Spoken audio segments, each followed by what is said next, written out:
All right, in today's video, we're going to talk about the Rathdrum School Levy for the Lakeland School District. This is a hot topic here locally, so if you're tuning in from local, this is good information, and we would love your feedback on it, of course. Let's go.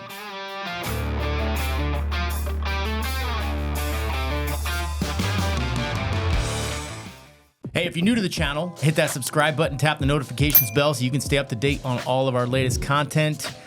Our team, we get calls, texts, and emails every single day from people just like you trying to learn more about North Idaho. So if you're thinking about making the move right now or 12 months from now, it doesn't matter. Give us a holler. We'd love to help you out with that. Hey, all right, so here we go. We're going to jump into this school levy. This is a hot topic. Now, my normal stance on levies, right? I consider myself somewhat of a libertarian. I'm sure a lot of you out there do as well. So when I see something that's going to increase my taxes, I almost always vote no. Right. Like, not even question. Yeah, you balk at it. I do. And I feel like, government is too large and you should figure out a way to work with the money that you have. That's my personal stance on it. Eric has changed my mind a little bit. Right. And I appreciate that. So this is near and dear to your heart because your kids go to school in this school district. So note that. Right? Yeah, that's fair. Like there's a big part of me that's not biased, but honestly, I think, thanks, dude. I got you. I truly think I'd have the same opinion. You guys know, if you've listened to us for any period of time, you know how I feel about coaching. You know what I think about kids' sports and extracurricular activities. And I am in no way, shape, or form a part of the board. I'm not a teacher at the school. So I think we have a little bit of a unique perspective. Yeah. So I kind of wanted to break some of that down on why I feel pretty passionately about this levy and why I think it's almost a requirement in that school district.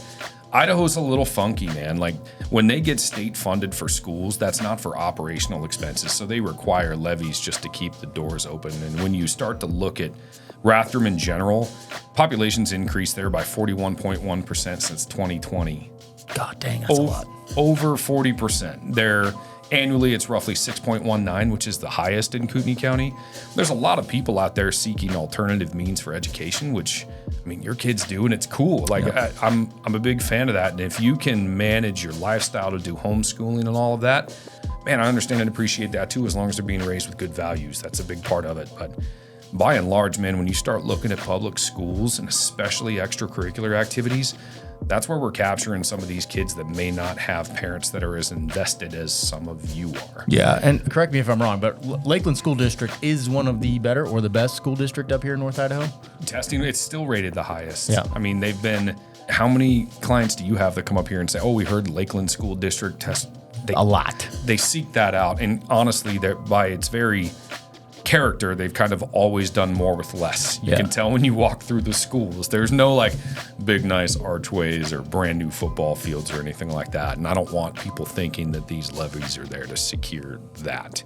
I mean, 27% of this levy that they've reduced by $2 million. So it's a $7.5 million levy for Lakeland High School, Timberlake High School, Timberlake Middle School, Lakeland Middle School, John Brown Elementary, Betty Kiefer, and Twin Lakes Elementary. And I'm sure I'm missing several, but when you start to break that down, they need 25 new teacher positions because of population increase. That's 27% of the levy. The other 27% is for sports and extracurriculars like football, wrestling, basketball, debate, a lot of those programs. 5% of it's going to KTECH for a Running Start program. KTECH is a technical trading college that's right up the road on Lancaster.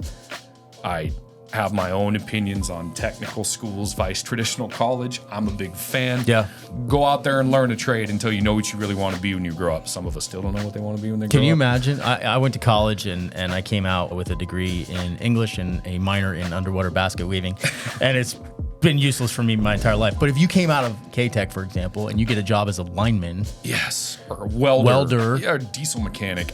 You're making $100,000 a year within a couple of years and you're 22 years old or whatever. It's like, dude. It's awesome. You're set. I'm a big fan. So that Running Start program allows high school kids to go to that school and earn college credits while still working their way towards an actionable trade within our field. I cannot be behind that portion enough. And it's not to say that this levy not passing would totally kill that, but it certainly changes the entire landscape of kids that are going to school there. I've seen other levies, and not this one, maybe like Coeur d'Alene or something, and they're enormous. And I always wonder, like, is this just to pay for a bigger bureaucracy? right? But it doesn't seem to be the case here. You're breaking down the numbers for me, and it seems they're not dealing with as much money, right? And they're spreading it thinner. Coeur d'Alene's last year, bro, they were going for $25 million per year in perpetuity. That means that they'd get the $25 million every year.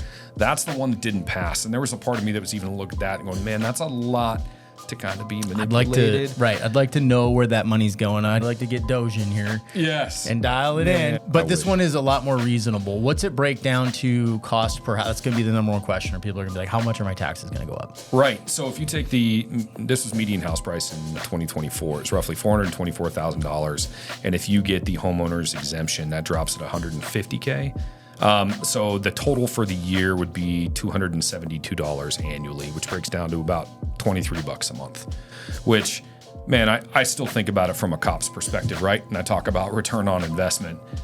If you are in that community right now, you are, whether you know it or not, you are enjoying an extremely low crime rate in comparison to the national average. I can tell you from just being a street cop in Coeur d'Alene what happens when kids don't have things to occupy their time, especially when they're not constructive. I know what I used to do. Man, it's crazy how much, yeah, exactly. It's crazy to me how much property crimes go up in the summer. Right. Well, why? Why is that? Why is that? There's just a lot more time. And not every kid's that way, but man, you have to invest in them and get them working towards something constructive so all that energy can go into that. I think the first time that you have to fix a busted window in the back of your car where they stole your toolbox out of you, look back and be like, maybe it was worthwhile to occupy those kids. And as a coach, there's just very few things that are more rewarding than that kid that you know doesn't have a great foundation at home, and they're reaching out and asking for, and you realize how big sports or that activity are for them and their development. That can literally change their trajectory in life, right? To have that exposure to something to do that is more productive than crime. Yes. And role models and all of these things. I've seen it in the jiu-jitsu world too, and it's the same thing, man. It's like it's critical. So that's a great viewpoint that you have there. Man, and you and I talk about that a lot. There was definitely a point in my life where I could have gone one of two directions. Yep. And I was lucky enough to have some mentorship and people that were invested in me enough to stay kind of on the right side of that line. So I think this is just reinvesting, letting them know our willingness to reinvest in their education, not just their education, because there's so many different forms of that out there, but just reinvesting in them. And at the end of the day, we talked about this in our last talk, but states and communities are competing for good, productive members of society. So when these ones take off and go to KTECH and they come back and they're diesel mechanics or they're welders or they're linemen, where are they going to live? Where is what they earn going to come back and contribute to? Is it going to be to the community that grew up and invested in them, or is it just going to be, I couldn't play football for my hometown school. There's nowhere else quite like Rathdrum. Everybody out there's got a Lakeland Hawks hat. It's still very blue collar, very hardworking, small town USA. It's still, there are more, I can tell you because my son came from a different 6A school back to this 5A school. There are more fans at Lakeland game than there raucous because it's more blue collar. I'm a big fan of that. I don't want to lose it. It's really disheartening hearing kids, my son's a freshman, and hearing that group talk about, man, what are you going to do if the levy doesn't pass? I'm going to go to this school or I'm going to transfer to this school. They're not going to have sports. Or each kid they're talking about right now, each kid's going to have to pay $1,800. That family's going to have to pay $1,800 out of pocket in order to play organized That's going to be undoable for some families, right? For the ones that really need it. Yeah. Right? And that's a tough one to swallow. This shouldn't be a conversation they're having. But anytime we're talking about taking money out of citizens' pockets, we should discuss it. Yeah. I know why I'm for it, because I've had the benefit of being a coach on the other side and seeing the benefit that it provided some of them. But I talked to a kid on the way in here, and we've mentioned him before. I asked if I could use his name, and he was good with that. His name's Cage Hendry. He was our neighbor in Hauser.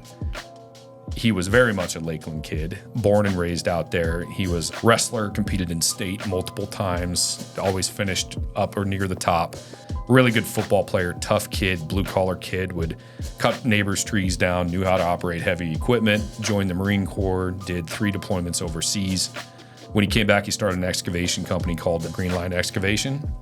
He's the one that took all of his rigs and drove to North Carolina and were clearing out people's driveways in North Carolina. He's just that guy. He's that guy. And he went and did that and was simply saying, hey, can anybody help me with gas? And the rally behind the community and how proud Rathdrum was of somebody like that speaks volumes to me about the quality of person that they're putting out. Now, sports did a ton for him. That community's investment in that kid did a lot for him. And Lakeland always has a hard time getting their levy passed. And it's weird because Coeur d'Alene never does. Post Falls struggled with it a little, but they haven't lately either. So why is it so hard for Lakeland? And there's a lot of conversations to be had about the board, the Lakeland Board of Education. One of my good friends and colleagues, his wife just resigned after 18 years. She does not have positive things to say about the board. One of the board members is actively opposing this levy because she believes in homeschooling, is my understanding. But whatever your beliefs are, remember, some of these kids don't have an option.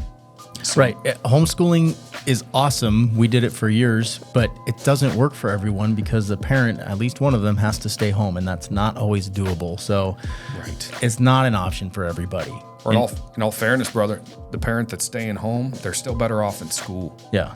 Some parents out there use public school like a daycare, right? Where, maybe their interests aren't in the development of their kids. We can't be, obtuse to the idea that everybody's out there, everybody's intentions are altruistic. Man, some of those need some of that support. And I've seen it time and time again where sports are the outlet. That's where you develop discipline and purpose. And I know I go back to sports. I mean that of all extracurriculars, but I'd hate to see those go by the wayside. Right. We joked about cities. We were writing down characteristics, and man, Rathdrum is really one of those throwbacks within Kootenai County. Totally, dude. Totally. It's super blue collar. So if this doesn't pass, what are we looking at? I've heard some teachers are already leaving. Yeah. Because they're seeing it potentially happening, or their program getting cut and they're preemptively leaving. Right. Sports potentially getting cut. What other extracurricular activities? Oh, they broke down a bunch. So the KTECH connection would be gone. We didn't even talk about like the safety, armed guards, SRO. I almost always say RSOs. I don't mean that. I respect this. SROs, school resource officers. A lot of that funding would go by the wayside to the additional funding for teachers because they have a higher population. Right. Yeah. All of that stuff would go. And from talking to folks that are on the inside, and again, I'm not a part of that. I'm just trying to give you some information, make your own decision. I absolutely believe gathering as much info as you can and making your own decision. But a lot of teachers are leaving. You'll end up, the ones that can leave will leave. We've seen that with police departments. Yep. Where the ones that can leave do, and then what do you have? If they have marketable skills, they'll look elsewhere. Absolutely. Yep. And if they don't, you keep them. Right. And so what does that mean as far as the standards they've set for themselves scholastically? My kid went from that other school and came to Lakeland, and his grades went down because Lakeland has a higher standard and a higher bar to meet. It's very much you have to be a student athlete and meet those marks. So even if your belief is that public school system should in some way, shape, or form be abolished, I think we tend to hear some national trends and then just apply them immediately to a local one. There's not a whole ton of, it's 7% is transportation also. That's for school buses. But when you break down where this is going, this is literally just to maintain operational expenses. There's no crazy new stadium or anything cool like that on the other side. Although the stadium would be awesome. That'd be nice, of course. That'd be neat. But. So our goal with this video was to draw attention to it, right? Do some research on your own, make your own decision, of course. We're not trying to influence you one way or another, but these things need to be talked about. This is a big deal to the North Idaho community, and I love the angle you have of, hey, look at the citizens that we're building out of this. It's beyond looking at the school and how it's run. It's looking at the kids and what this provides for them based on the alternative. Yeah. Kids with too much free time tends to go bad, right? Right. So and do you want those kids that may come back to this community coming from a place of where the community invested in me before, I want to invest back into it? We talk all the time what makes North Idaho unique, because you and I have both lived a lot of other places. A lot of times it's people's willingness to invest in their local community and keep it this way. Yeah. Right. And that's how you end up with this 20 or 25 year throwback feeling where everybody kind of knows everybody. So obviously, look, I'm not going to say I'm not biased. I've got 3 kids in the Lakeland school system now, and I would be one of the ones that'd be willing to pay for sports because I think that they're that important. But I know what's going to happen, and that's that all of them are just going to leave. And then I don't know what that would look like because our population's not getting any smaller. Right. And even if you're private schooling, even if you're at STEM or a charter academy, you're still going to play sports in high school through that public school system. Yep. That's why there's not a whole bunch of other private ones popping up. It's really hard to be profitable, even though I think all of us in a lot of ways can see the value of organized sports. Yep. Especially in today's day and age where all the communication occurs through this freaking thing, as opposed to face-to-face and then conflict resolution and hard stuff. Critical lessons that you learn playing sports, 100%. Right. Yeah. All right. No, I welcome any good discourse back and forth. Like I said, I'm not a guy that's entrenched in all of this. I've got a working knowledge of what these levies look like. I want to keep some of our small town feel. We got to invest in kids. I'll always be a fan of that. Not for the sake of bureaucracy, but for the sake of a growing community. Yeah, great points. Hey, if you have a comment, drop it down below. We'd love to hear it. We will respond, good or bad. I'd love to hear your viewpoints on it, especially if you're a member of Rathdrum and you live there, of course. If you live out of state, let me know too. I'm curious what your opinion on levies are. All right, thank you guys. We will catch you on the next video. Thanks, guys.